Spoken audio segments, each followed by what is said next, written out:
You know that feeling when you're sitting there scrolling through your bank account and you're not panicking, but you're also not panicking?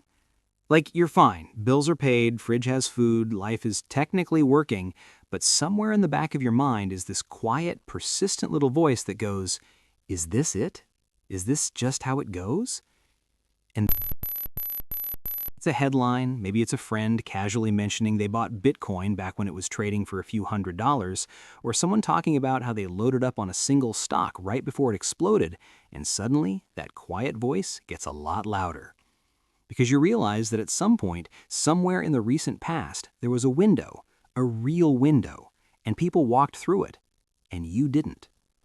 That feeling is not jealousy exactly, it's more like grief. A very specific kind of grief that comes from watching an opportunity close in the rearview mirror and wondering if you'll ever see its like again.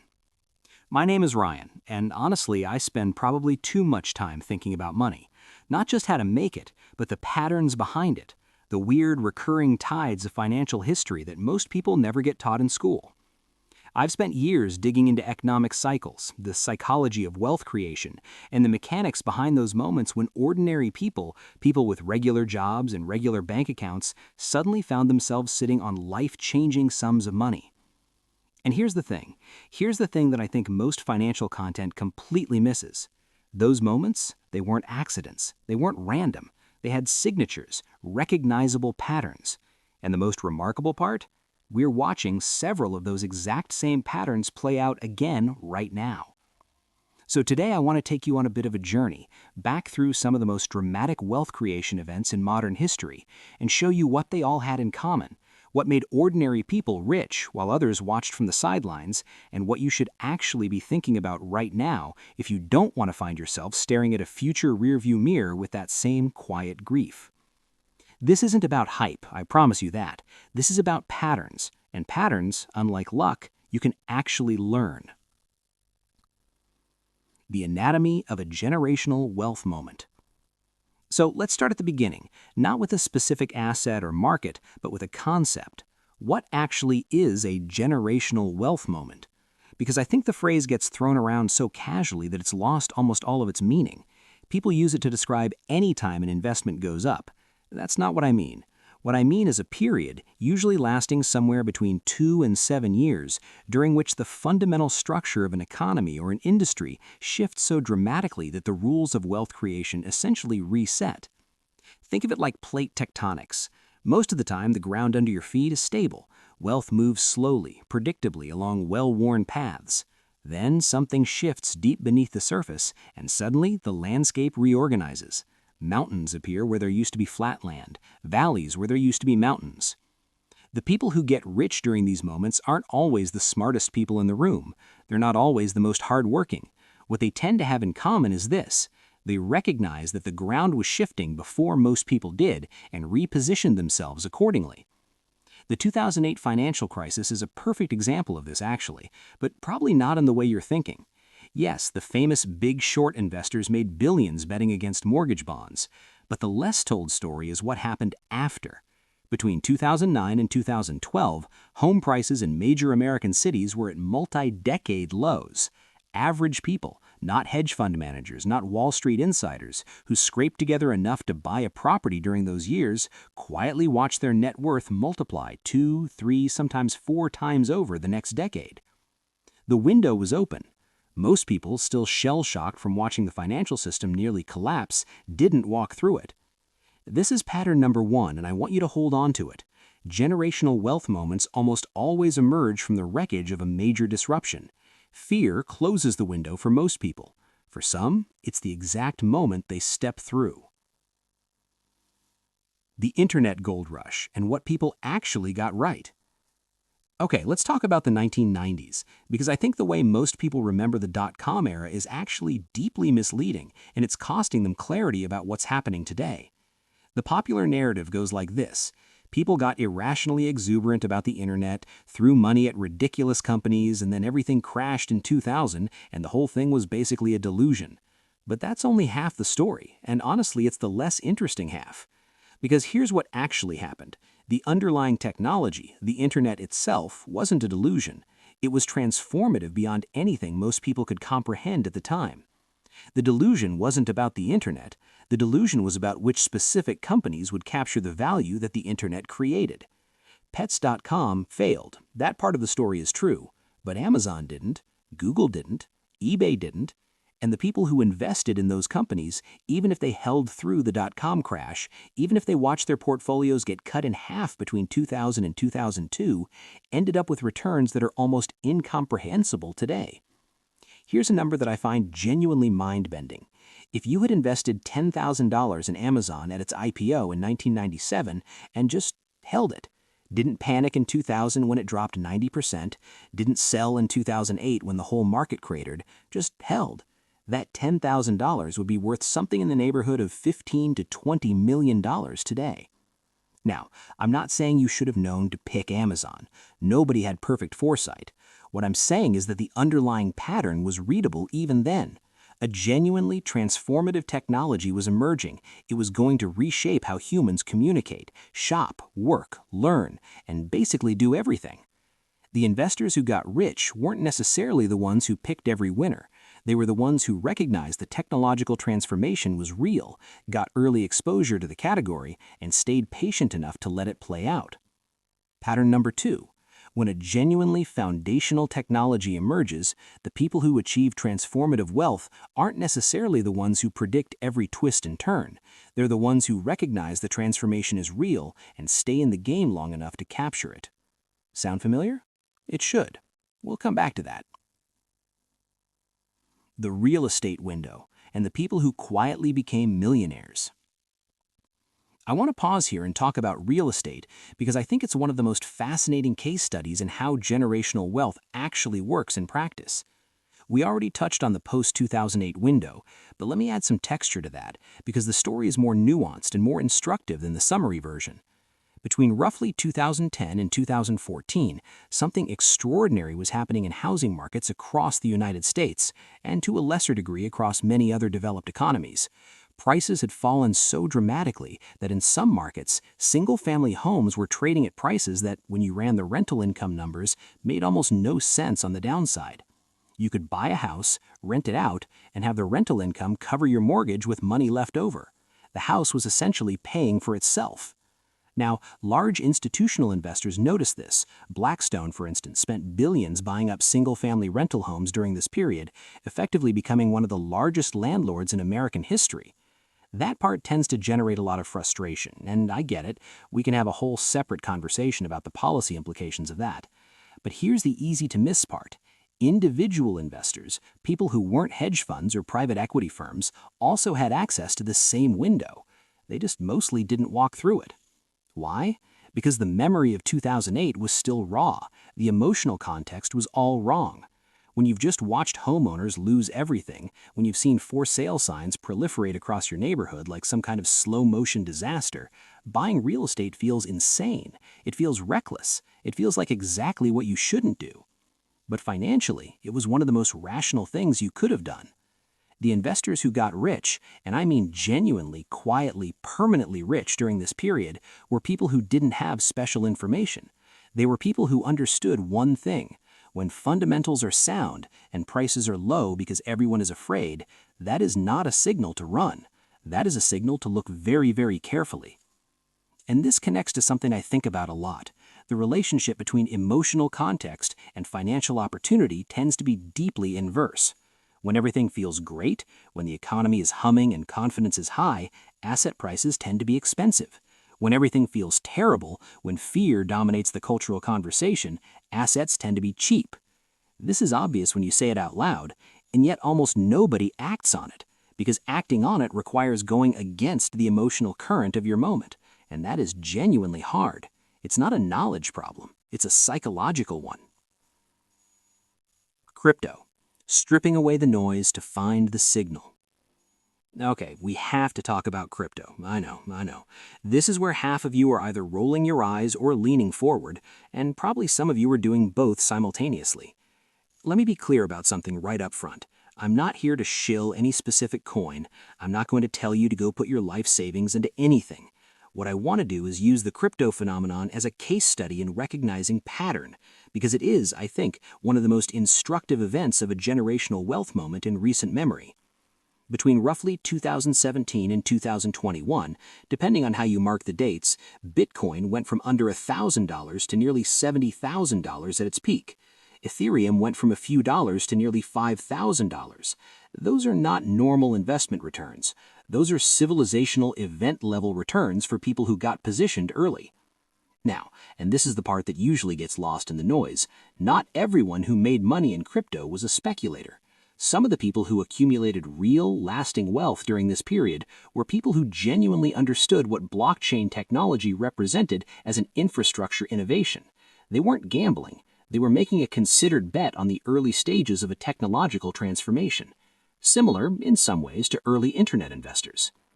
The people who didn't make money, a lot of them got in near the top in late 2017 or late 2021, driven by FOMO, that fear of missing out, rather than any real understanding of what they were investing in. They were chasing price, not positioning ahead a recognized transformation. Here's the pattern this illustrates, and I think it's maybe the most important one in this whole conversation. In every major wealth creation event, there are two waves of participants. The first wave gets in early because they understand the underlying shift.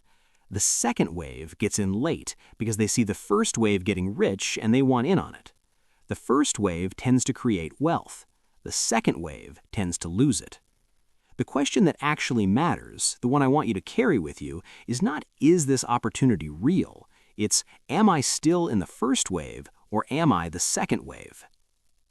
The current moment. Patterns repeating. This is where I need you to put on a slightly different kind of thinking cap. Because everything we've talked about so far, the post-2008 real estate window, the early internet transformation, the early crypto positioning, those have all already happened. They're history.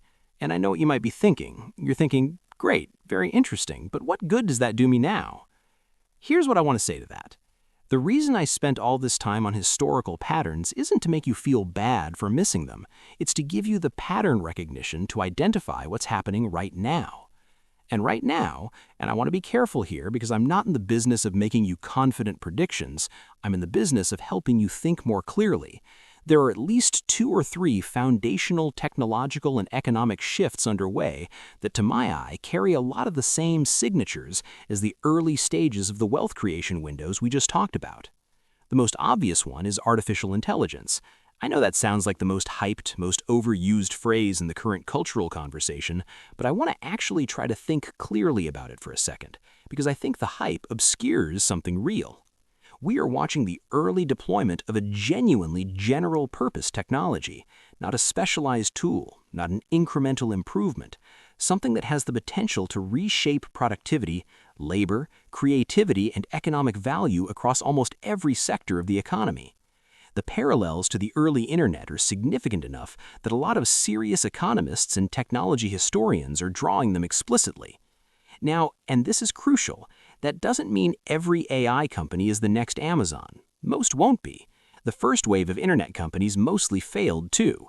But it does suggest that we are potentially in the early stages of a technological transformation where early positioning matters enormously.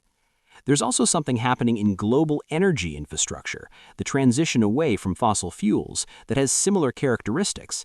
It's a massive, slow-moving, politically complicated, but probably inevitable structural shift in one of the most foundational sectors of the global economy. Historically, when foundational sectors transform, enormous wealth gets created and redistributed. Early positioning in the transformation tends to be rewarded. The psychology of getting it wrong and how to get it right. I want to spend some time here because I think this is actually the most important section. We've identified the patterns, we've pointed at some areas where those patterns might be repeating, but here's the uncomfortable truth. Most people who intellectually understand everything I've said in this video will still not act on it. Why? Not because the information isn't good, but because of 3 very specific psychological traps that derail almost everyone. The first trap is what I call the clarity illusion, the belief that you'll know the right moment with certainty before you act. You won't. Nobody who got rich during the early internet knew with certainty that their bets would pay off. Nobody who bought real estate in 2011 knew with certainty that prices would triple. The certainty always arrives in retrospect. At the time, it always looks like a guess.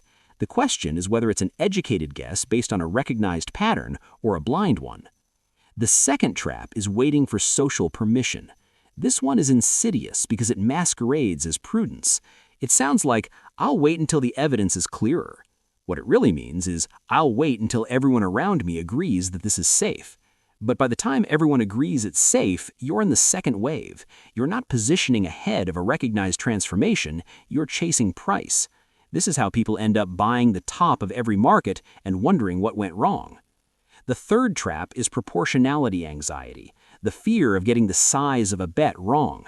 People either overcommit, go all in on an idea, and then panic when it temporarily moves against them, or they undercommit so severely that even if they're completely right, the financial impact is negligible.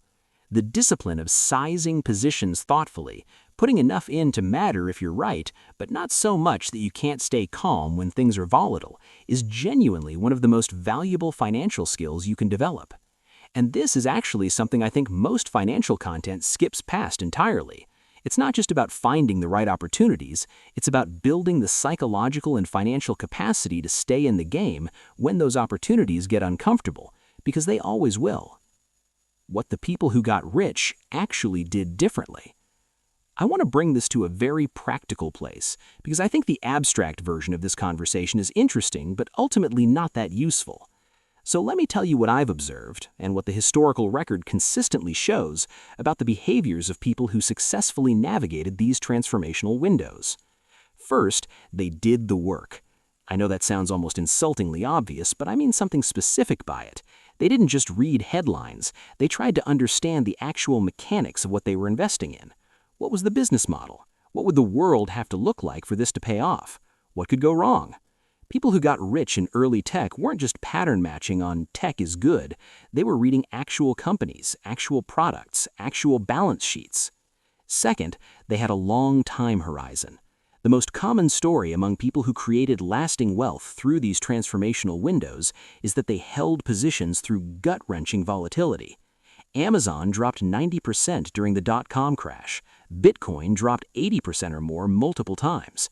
The people who walked away with generational wealth were mostly people who understood the long arc of the thesis well enough to stay the course when the price action was screaming at them to sell.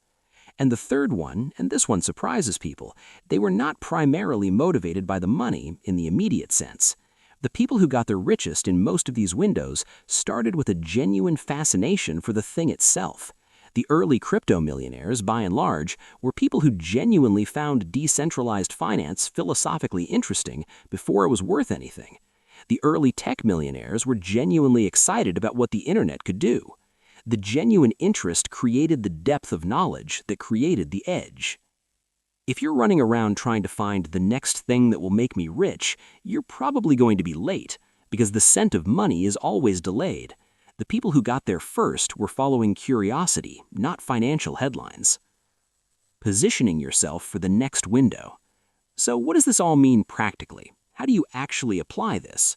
A few thoughts, and I want to be careful here to speak in frameworks rather than specific financial advice, because I'm not your financial advisor and your circumstances are your own. The first thing is to start with a deliberate audit of your financial position, not with an eye towards panic, but with genuine curiosity. How diversified is your exposure to transformational technologies and sectors? If you had to describe your financial position in one sentence, what would you say? Most people find that sentence is some variation of, I have some cash and maybe a retirement account that's in a generic index fund, which is fine, but it probably means your exposure to the early stages of any particular transformation is fairly limited. The second thing is to start spending serious time, not consuming news, but actually studying 2 or 3 areas where you believe foundational shifts might be underway. Not because someone told you to, but because you're genuinely curious. Read primary sources, read skeptics. Try to understand what would need to be true for this transformation to play out and what would need to be true for it not to. The third thing is to think very seriously about your relationship with volatility. Because every transformational window comes with extreme volatility.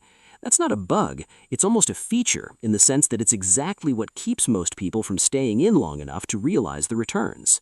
If volatility makes you panic sell, you need to work on that before you make any significant positioning decisions, because otherwise the most predictable outcome is that you'll buy high and sell low, which is precisely the opposite of what you want. And the fourth thing, and I think this one is underrated, is to start developing your decision-making process before you need it. The worst possible time to figure out your investment philosophy is when you're already in a position and the price is moving hard in some direction. Write down your thesis before you invest. Write down what would change your mind. Write down how you'll size positions and under what conditions you'll exit. Do all of that work in advance, when you're calm, when nothing is on the line, and then stick to it. Conclusion. Okay, let's come back to where we started. That feeling, the one I described at the beginning, the quiet grief of watching a window close in the rearview mirror, I don't think it's useful to wallow in it, but I do think it's worth understanding. Because it's telling you something. It's telling you that you're someone who wants to be in a different financial position than you are. That you're aware, on some level, that the path to genuine wealth creation isn't the conventional one. That you suspect the windows exist, even if you haven't positioned yourself to step through one yet. That awareness is actually really valuable. Most people don't even have it. They're on autopilot, following the conventional financial script, and the conventional financial script will give you conventional financial outcomes, which is fine if that's what you want, but if you want something different, you have to think differently. The historical record is extraordinarily consistent on this point. The people who created transformational wealth, not just modest accumulation, but life-changing wealth, did so by recognizing a pattern, positioning themselves ahead of the crowd, staying patient through the volatility, and doing the actual intellectual work to understand what they owned.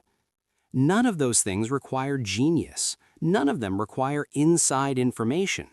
What they require is intellectual honesty about where you are, genuine curiosity about what's changing in the world, the courage to position yourself before the crowd arrives, and the patience to let your thesis play out. The window that made thousands of millionaires overnight, and those stories are real, they happened, they will happen again, was never really overnight. It just looked that way from the outside. From the inside, it was years of curiosity, years of conviction, years of patience. The overnight part was just when the world finally caught up to what some people had already understood.